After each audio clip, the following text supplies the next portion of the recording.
ఓం శ్రీ శివాయ గురవే నమ. శ్రీ మహాగణాధిపతయ నమ.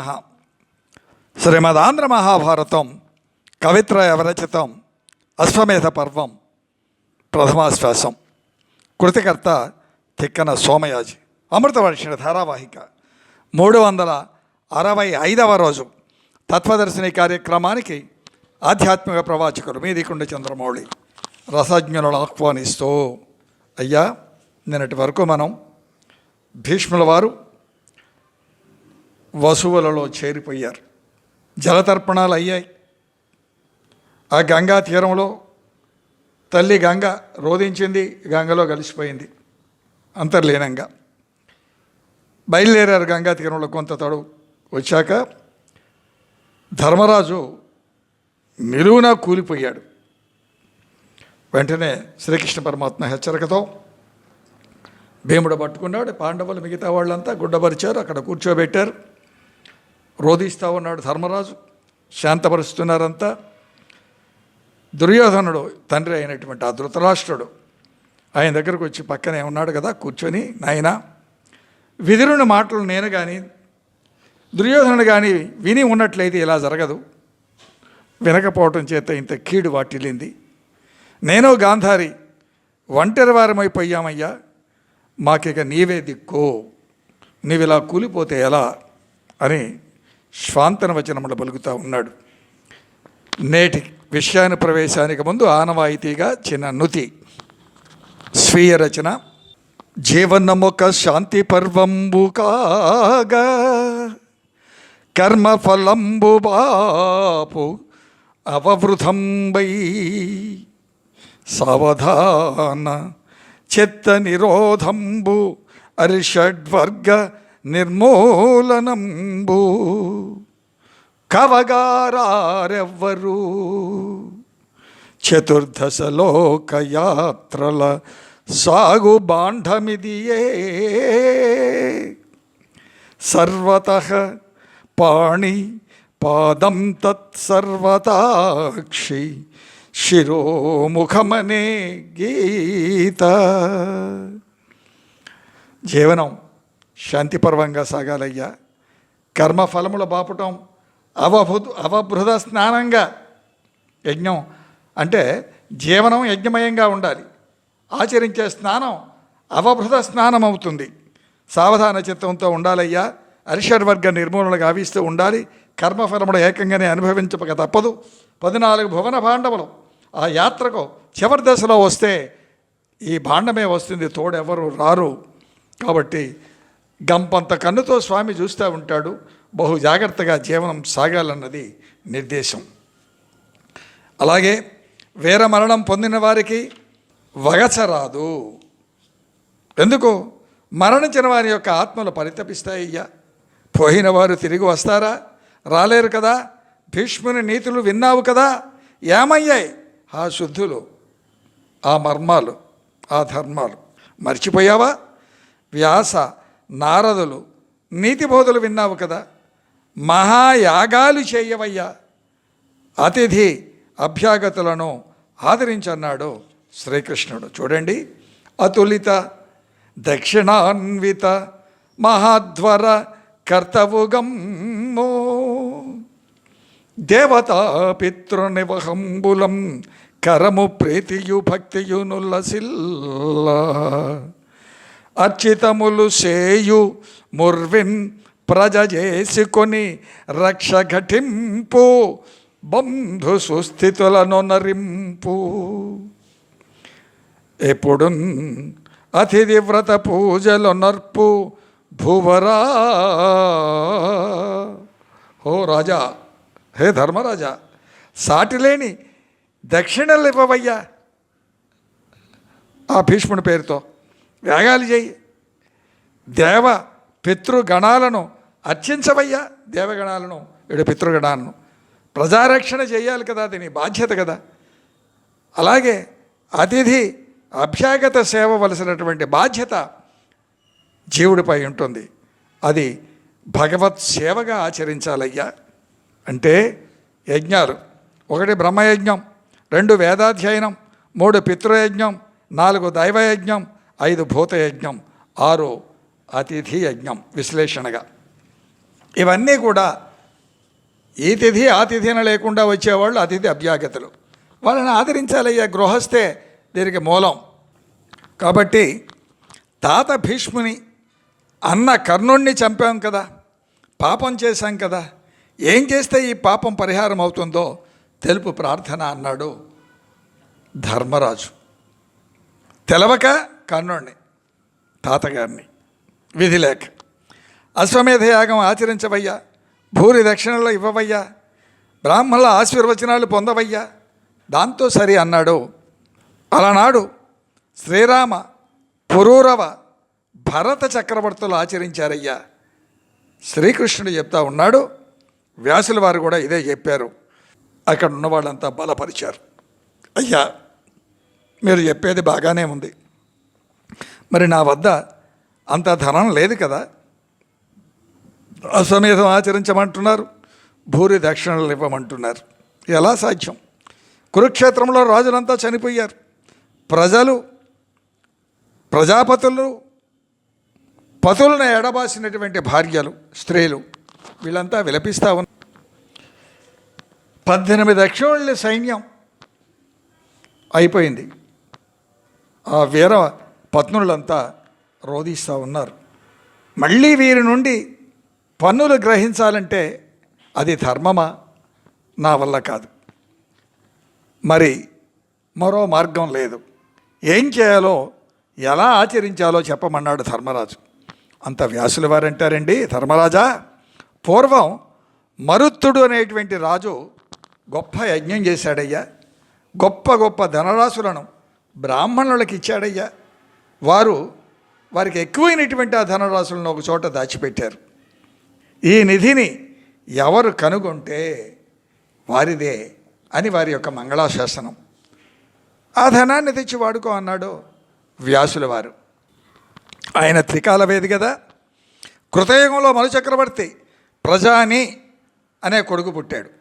కృతయుగంలో మను చక్రవర్తికి ప్రజాని అనే కొడుకు పుట్టాడు.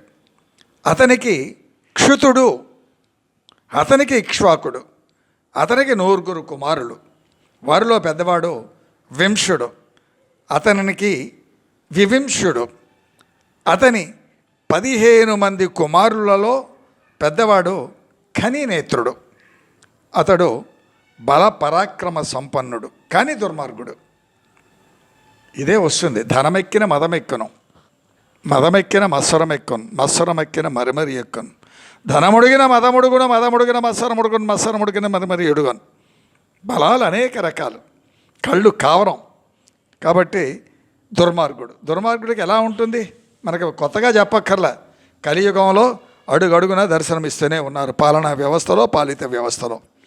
అధర్మపరుడు తన 14 మందిని, సోదర వర్గాన్ని నాశనం చేసి తండ్రిని చంపి సింహాసనానికి ఎక్కిన చరిత్రలు ఉన్నటువంటి కలియుగంలో ఇది కొత్త ఉంది.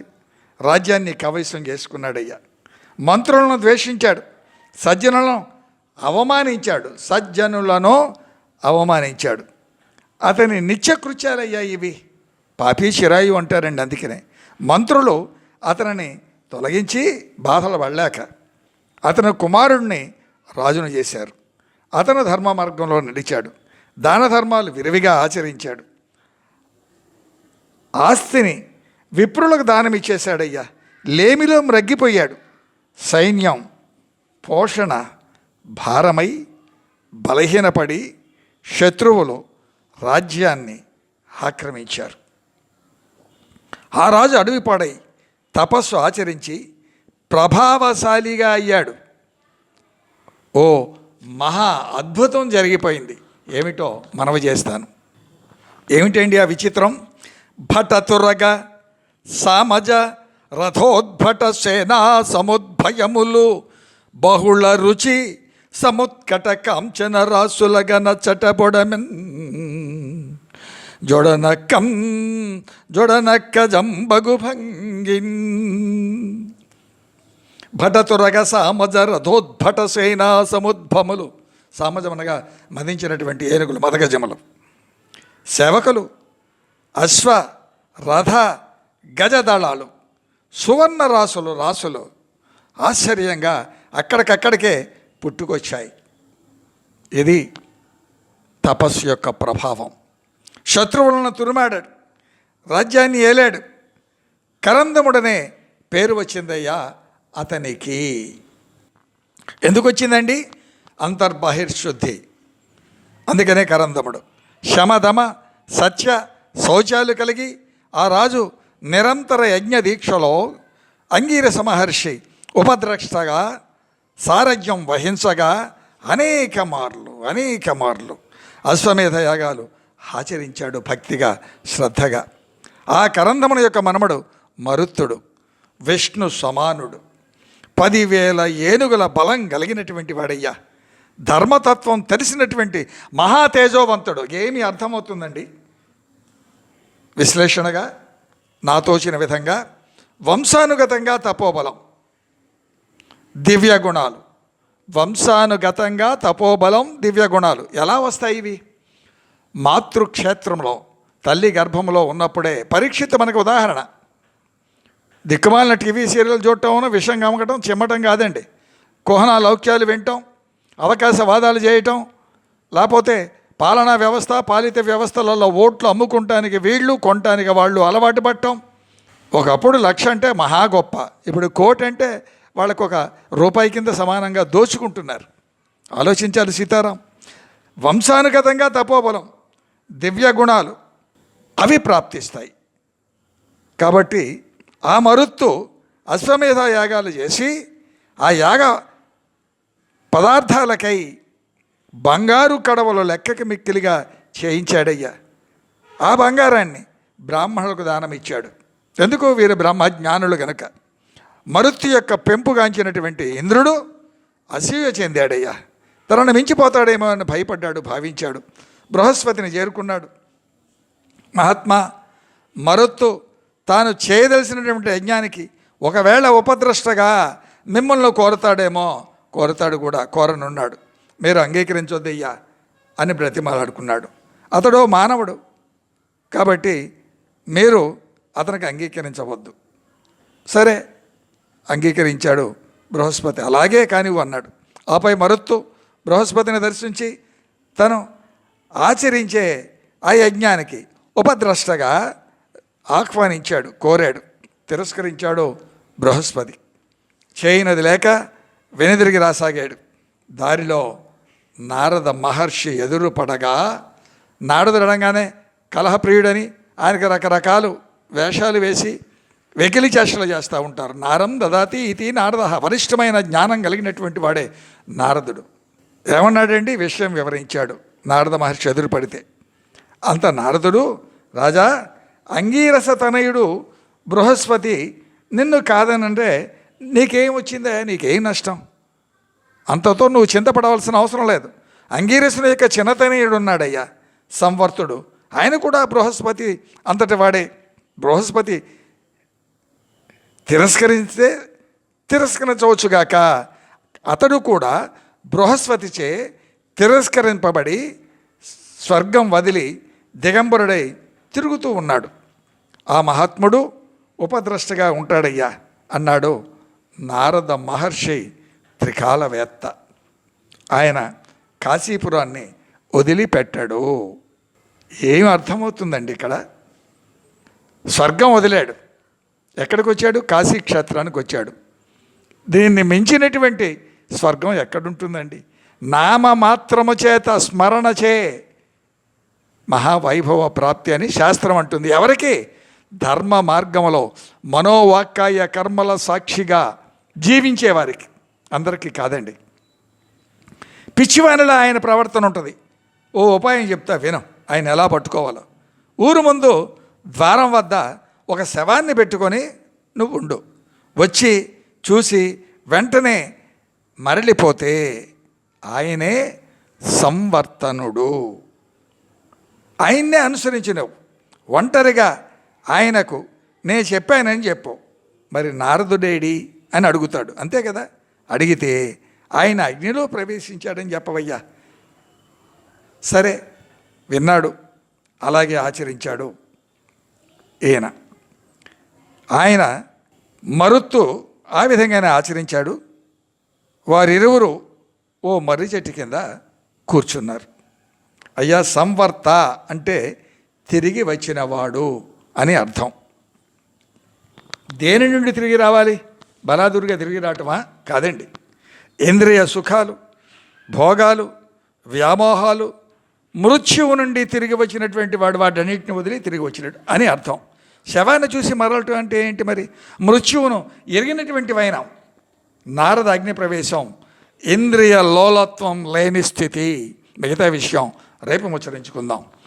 స్వస్తి పరిపాలయంతాం న్యాయేన మార్గేణ మహిన్మహిష గోబ్రాహ్మణేభ్య స్వమస్తు నిత్యం లోకా సమస్త సుఖినో భవంతు. ఏది సర్వం శ్రీ సీతారామచంద్ర చరణారవిందార్పణమస్తు. ఓం శాంతి శాంతి శాంతి. అయ్యా, శివాజ్ఞగా శ్రీ వెంకట రామ నారాయణులకు సమర్పించబడుతున్నటువంటి ఈ కార్యక్రమాన్ని వినమనవి. యూట్యూబ్లో వినండి, బ్లూటిక్లతో మాయ చేయకండి. ధర్మో రక్షతి రక్షిత. ఆచరణతో ధర్మం రక్షించబడుతుంది, నినాదములతో కాదు సుమా. హిందువుగా జీవించో, హిందువునన్ను గర్వించో. గడప లోపట కులం, గడప దాటితే హిందువులం. సీతారాం.